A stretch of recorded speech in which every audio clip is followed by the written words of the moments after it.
Natalia Bonner. Welcome back. Okay, I am so excited to share this really cool sashing design. Today I'm quilting on my brand new class sample, the Star Puzzle. So because this quilt is all about the Star Puzzle quilt blocks, I thought what perfect way to incorporate stars, then include them in the sashing. Now this sashing is just a solid color sashing, but we're really going to make it look like it's maybe a piece sashing or even something really detailed just by using machine quilting. We're going to be using my 4-in-1 machine quilting ruler. Obviously I'm going to be using thread and my quilting machine, but the thread I'm going to be using here is the So Fine thread. That's what I've got on my top, and then on my bobbin I have bottom line. Now the batting that I'm using is one layer of the Quilter's Dream Poly Deluxe batting. I love that batting and the way that it quilts out. You can find all of these products plus register for this brand new class over on our website pieceandquilt.com. Let's get stitching.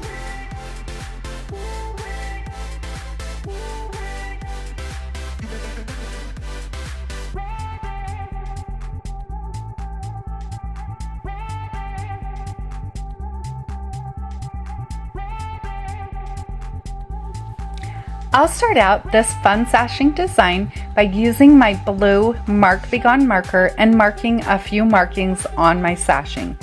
First, I'll mark the center.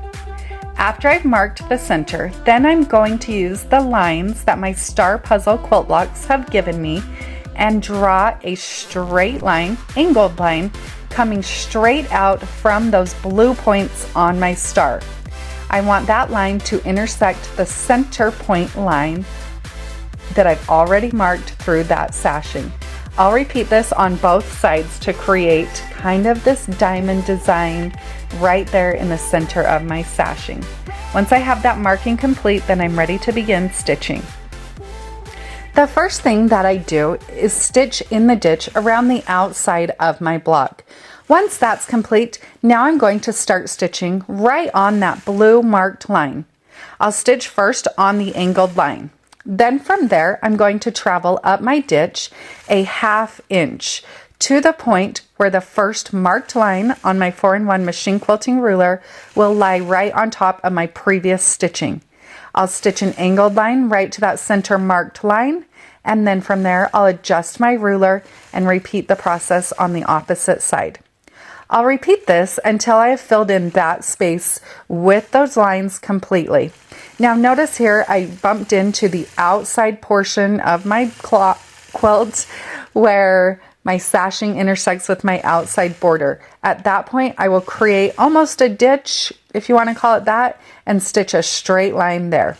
Now I'm going to travel to the opposite end of this sashing unit and repeat that process, starting out by stitching right on my marked lines and then adding those echoes that are all spaced a 1/2 inch apart.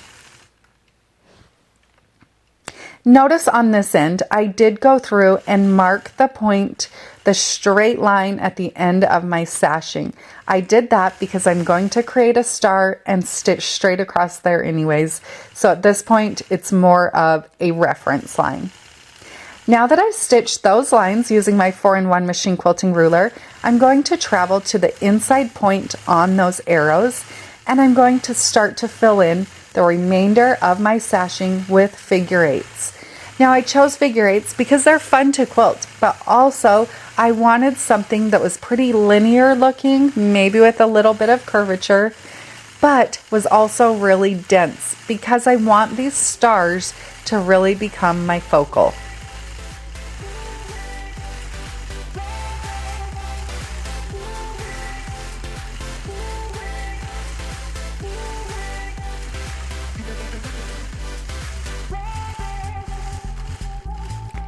Now that I have that all stitched out, I'll travel to my next sashing and repeat the same process. After I complete all of the quilting on the sashing units, I'm going to create kind of a square, yeah, it's a square, kind of a cornerstone in the center of each of those stars. Look closely here and you can see how then in the center of that star I added some figure eights, but I did choose to quilt them on an angle just so that they would be a little bit different from the ones in my sashing. I love how this sashing design turns out and how it really adds a whole new look to the whole entire quilt. All right, friends, I love this design, but I can't wait to share how I quilt each of these blocks. You can find the full class Let's Stitch Star Puzzle quilt blocks over on our website, peaceandquilt.com. Have a great day, everybody.